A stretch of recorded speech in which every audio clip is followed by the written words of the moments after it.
விசிக துணை பொதுச் செயலாளர் ஆதவ் அர்ஜுனா மீது நடவடிக்கை எடுப்பது குறித்து முன்னணி நிர்வாகிகளுடன் பேசி முடிவெடுக்கப்படும் என்றும், அவரது பேச்சால் திமுக விசிக கூட்டணியில் எந்த விரிசலும் இல்லை எனவும் அக்கட்சியின் தலைவர் திருமாவளவன் தெரிவித்துள்ளார்.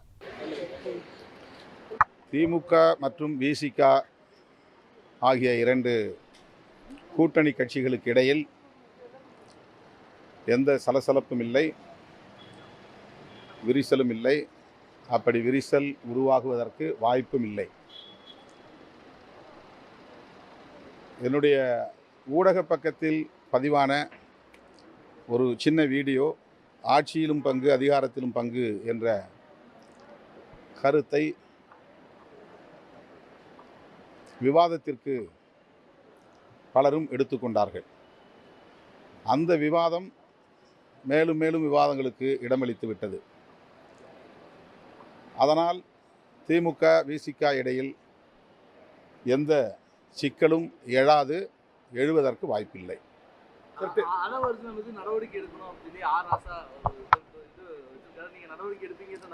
கட்சியில் உள்ள முன்னணி தோழர்களோடு உட்கட்சி விவகாரங்களை கலந்து பேசிதான் எந்த முடிவும் எடுப்போம். உட்கட்சி விவகாரங்களை முன்னணி பொறுப்பாளர்கள், பொதுச் செயலாளர்கள், துணை பொதுச் செயலாளர்கள் என உயர்நிலை குழுவில் இடம்பெற்றுள்ள தோழர்களோடு நான் தொலைபேசி வாயிலாக பேசியிருக்கிறேன். மீண்டும் நாங்கள் கலந்து பேசி அது தொடர்பான முடிவுகளை எடுப்போம்.